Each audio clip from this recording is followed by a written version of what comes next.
Today we're looking at section 3.7, an introduction to algebra. So we've been dealing with negative and positive numbers quite a bit, and now we're kind of moving into something a little bit different as we begin to prepare for your next course, which will be pre-algebra. So this is just an introduction. The biggest difference between math or arithmetic and algebra is that algebra incorporates letters or variables that take the place of numbers. So let's take a look at what that means. So for example, we can have something like 2 plus x equals 5. Now when you were in elementary, you may have seen, like, instead of having the x right there, they may have put, a line and asked you to fill in the blank about, what number should go in the blank to make this a true statement. Well, for algebra, rather than holding that space with just nothing, we use a letter, okay? Or we call a variable. And this variable, like it sounds, it varies. The letter x in this problem can be worth 3 here, but be worth another value in a different problem. So the value of the letter varies, so we call it a variable. All right. The numbers themselves that are just the regular numbers, those are called constants. Okay.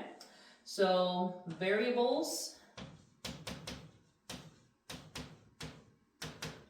are letters that take the place of numbers.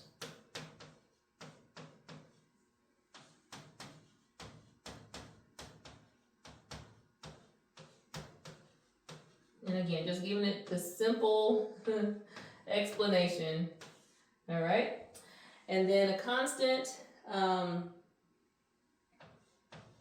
of like it sounds, when something is constant, it stays the same.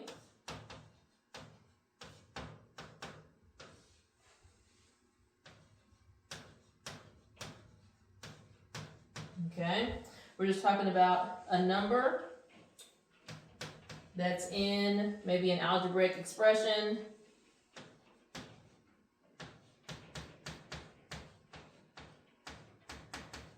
or it could be an equation, but just the idea that that's the part that's constant. So if we have something like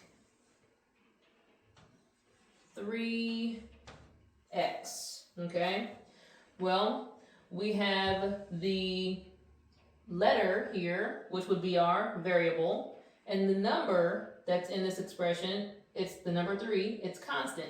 That this is number 3 all the time, no matter what value the x is, okay? Because again, that value can change. All right, so we got variables and we have constants. The next thing we're going to talk about, because we're using letters with our arithmetic now, we need to have another way to represent multiplication. You can imagine if we were doing something like 3 times 2, right? How that might be confusing if I had the letter x somewhere in there. Like this was somehow like 3 times the variable x times 2. It could be difficult to tell what you mean. So that we don't mix up whether or not the x means multiplication or does the x mean a variable. Instead, we can use 3 different methods, okay? We can use the raised dot, and for the raised dot, we would just use, we could say 3 times some value like x, okay? So the dot instead of the traditional x. We can also use parentheses.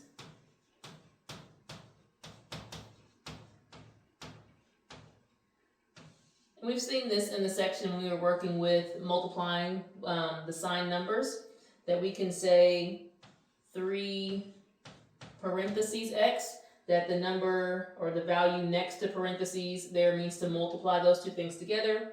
And then what we haven't seen so far is the idea that you can just put the constant and the variable side by side with nothing in between. And that can also tell us to multiply. So 3 ways to show multiplication: with raised dot, parentheses, and with side by side. Okay. So for multiplication, this is how we do it. For division, I guess I could put multiplication up here.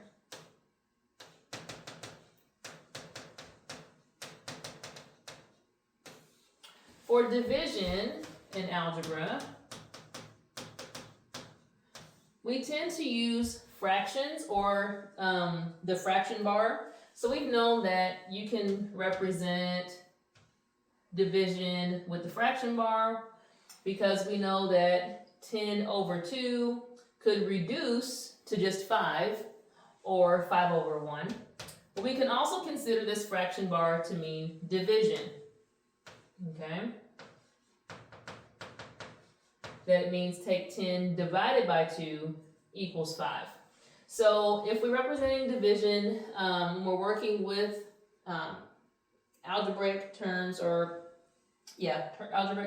expressions, we tend to use fraction bars instead. So for example, a couple ways you could write this.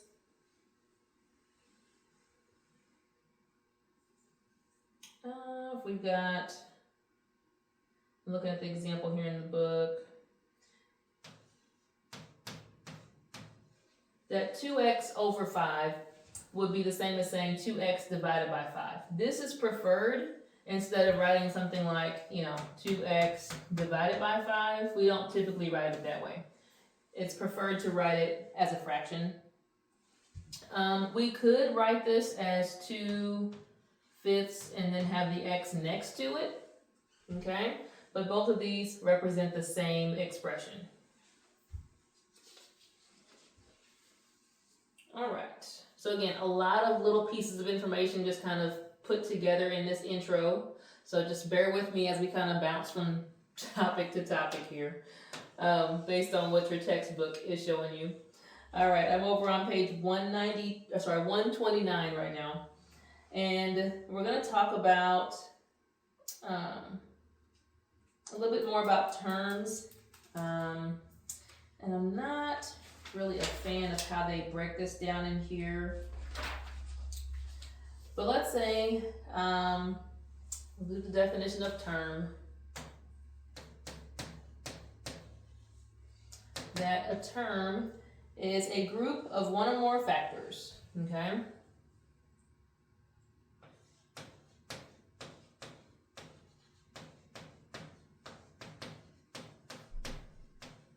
So in order for us to understand what they mean here, we have to think about what it means to be a factor. And we talked about this a while back with just our basic arithmetic, talking about, what are the common factors of something. We talked about the greatest common factor. We've broken down numbers into factors. So in this situation, a term can have one or more factor, a group of one or more factors. So when I did 3x earlier, this would be a term. It's a group of, in this case, 2 factors. I've got my constant and I have my variable. And they're being multiplied together. We had talked about factors in the past of like, what are the factors of 6? Well, 2 times 3 is 6, 6 times 1 is 6. So 1, 2, 3, and 6 are factors, right? So this is what we're saying, that a term has one or more factors. And you can have more than one variable going on. Another example they give us is something like 21xy squared. So in this one, I still have a group of factors. I've got 21 times x times y squared. Because again, when they're written side by side, we know that we're multiplying, making each of these factors, okay? All right. We've talked about, I think, when we first introduced exponents, kind of what this means, that we understand that this y squared means that there are two y's. They've just shortened it down by writing y squared. So they may want us to show our understanding of what's represented within the term by going back and forth between writing it with exponents and writing it without exponents.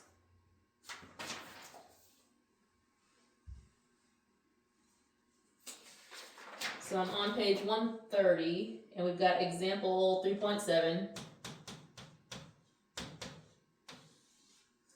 And it says, write using exponents and simplify any numerical coefficients. So the first one, it has 2 times 2 times A times A times A times A. Okay? They want us to rewrite this using exponents. Well, we know that there are two of the same number. We could write that as 2 to the second power, but it also asks that we simplify any numerical coefficients. So these would be the numerical coefficients. Here's our variables. We're going to go ahead and multiply 2 times 2 to get a value of 4. And then see that we have 1, 2, 3, 4 A's. So we can do A to the 4th power. Okay? Oops, I think I miswrote 1. So your book actually has it this way. I misread that last one. It has this last term as a B. There we go. So 1, 2, 3 A's and 1 letter B, or B to the 1st power, but you know we don't typically write the exponent on the, if there's just one of them. And then the second example, it has 5 and then 2/3, and then it has W's,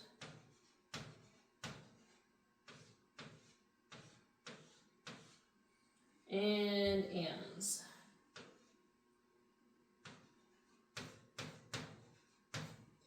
And it says once again to write using exponents to simplify any numerical coefficients. Don't be afraid of the fractions. We know what to do with fractions. We know that we're going to take this whole number, you can put it over 1. Now I've got, nothing that cross cancels, so 5 times 2 is 10. 1 times 1 is 3. And then for the W's, there are 3 of them, so W to the 3rd power. I have 2 M's, so M to the 2nd power. Now, 10 over 3, in our regular math classes or arithmetic classes, we would have changed that into a mixed number. For algebra, or if you're into pre-algebra, it's preferable sometimes to leave it improper. And we will leave this improper as well. As long as it can't be reduced, that there's no common factors for 10 and 3, we can just leave it as 10 over 3. Okay? The very last thing is to talk about polynomials.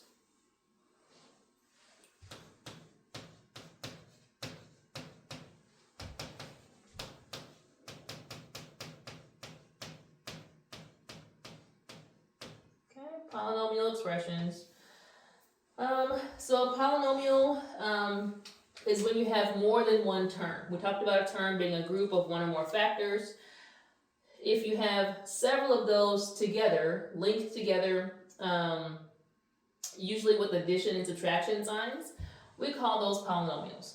You can have what's called a monomial, which has just one term. Okay, as an example, you can see like 12AB is a monomial. The 3x that I showed you earlier was a monomial, just one term. You can have a binomial,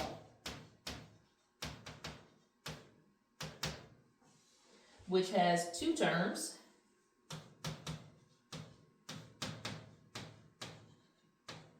And the example for this, something like 5D plus 8. The 2 terms here, we've got 5D is a term, and then plus 8 is a term. So again, the 2 terms separated by plus signs or minus signs. to help us count up the number of terms. And then we have a trinomial, which has 3 terms.